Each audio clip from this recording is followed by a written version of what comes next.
dengan NIM 2286206083 dari kelas reguler 4B, Program Studi Pendidikan Guru Sekolah Dasar, Fakultas Keguruan dan Ilmu Pendidikan, dengan dosen pengampu Bapak Nurul Mutakin MPD. Di sini saya akan menjelaskan tentang tata cara membuat ATP atau alur tujuan pembelajaran untuk memenuhi tugas mata kuliah perencanaan pembelajaran. Baiklah, simak videonya ya.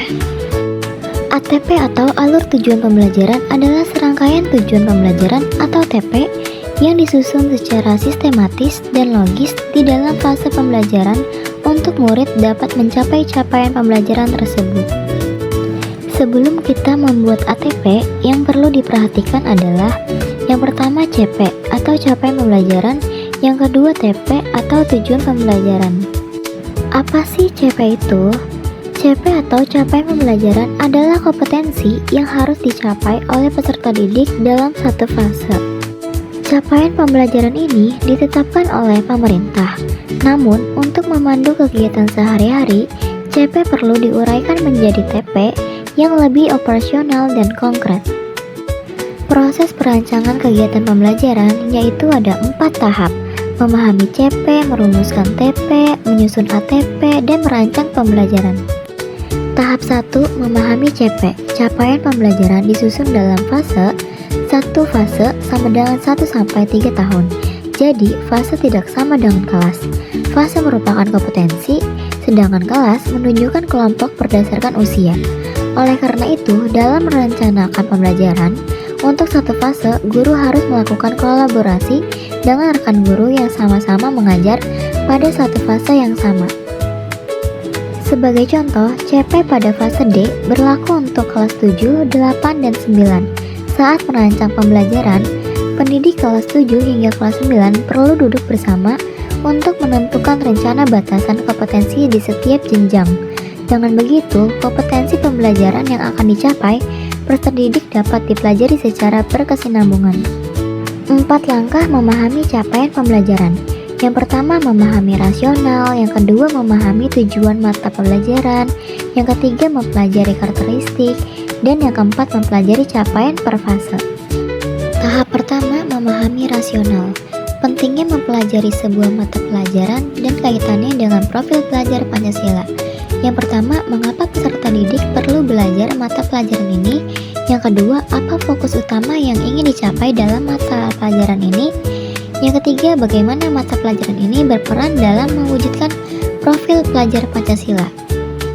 Tahap 2, memahami tujuan mata pelajaran. Kemampuan atau kompetensi yang dituju setelah peserta didik mempelajari mata pelajaran tersebut secara keseluruhan. Kompetensi apa saja yang perlu dimiliki peserta didik untuk sampai di capaian pembelajaran akhir fase. Tahap 3, mempelajari karakteristik. Karakteristik menjelaskan apa yang dipelajari dalam mapel tersebut, serta elemen-elemen yang membentuk mata pelajaran. Apa karakter serta elemen dari mata pelajaran ini?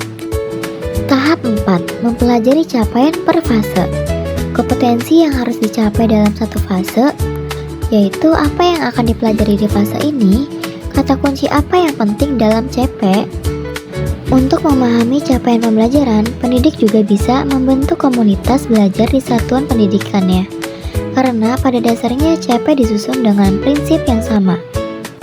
Memahami CP adalah langkah pertama yang sangat penting, karena tentunya kita sebagai pendidik perlu memahami apa yang akan kita ajarkan. Dengan berkolaborasi memahami CP, maka pendidik akan lebih siap dalam melakukan langkah selanjutnya, yaitu menetapkan tujuan pembelajaran, menyusun ATP, dan mengembangkan modul ajar. Selanjutnya, langkah menyusun ATP yang kedua yaitu merumuskan tujuan pembelajaran atau TP. 3 alternatif cara merumuskan tujuan pembelajaran. Yang pertama, secara langsung berdasarkan capaian pembelajaran. Yang kedua, dengan menganalisis kompetensi dan lingkup materi pada CP. Yang ketiga, lintas elemen capaian pembelajaran. Sebelum kita membuat ATP, yang perlu diperhatikan adalah yang pertama, kompetensi kemampuan mencangkup sikap, pengetahuan, dan keterampilan yang dapat ditunjukkan atau didemonstrasikan peserta didik. Yang kedua, ruang lingkup materi.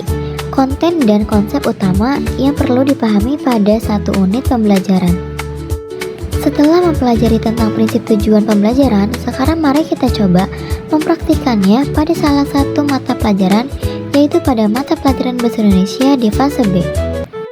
Pada video ini kita akan mempraktikkan cara merumuskan tujuan pembelajaran dengan cara alternatif 2, yaitu menganalisis kompetensi dan lingkup materi pada CP.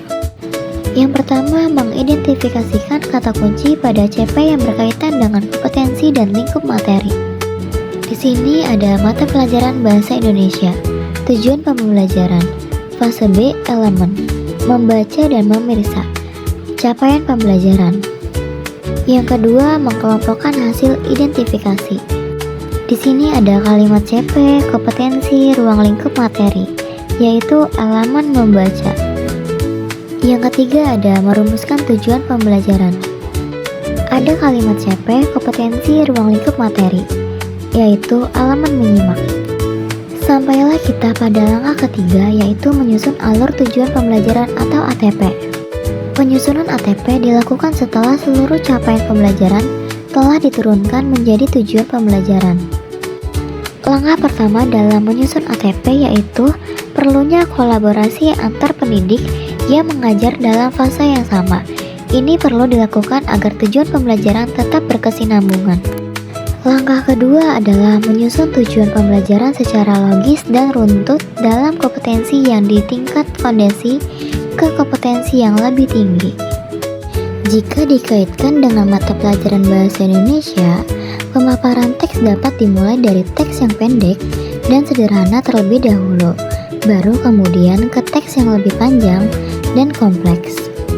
Bisa juga dihubungkan dengan tujuan pembelajaran, yaitu mulai dari materi yang lebih mudah dipahami sampai ke materi bacaan yang lebih abstrak dan membutuhkan pemahaman lanjutan. Salah satu metode penyusunan yang dapat dipilih adalah metode perancah atau scaffolding. Metode ini merupakan metode pengurutan yang bertujuan untuk meningkatkan standar performa sekaligus mengurangi bimbingan atau intervensi secara bertahap. Hal yang juga perlu dipertimbangkan adalah tingkatan kelas, karena satu fase bisa terdiri dari 1-3 tahun. Maka pendidik perlu mempertimbangkan mana konsep yang sebaiknya diajarkan di kelas 1 atau kelas 2. Kita bisa menggunakan cara pengurutan dari yang mudah ke yang lebih sulit. Nah, kesimpulannya, dengan mengimplementasikan langkah-langkah dan prinsip-prinsip ini, pendidik dapat merancang pembelajaran yang efektif, terstruktur, dan relevan dengan kebutuhan peserta didik dalam mencapai pencapaian pembelajaran yang telah ditetapkan. Penjelasan yang sudah dijelaskan tadi merupakan acuan untuk membuat RPP. Terima kasih telah menonton video ini, semoga bermanfaat dan menambah wawasan kalian. Wassalamualaikum warahmatullahi wabarakatuh.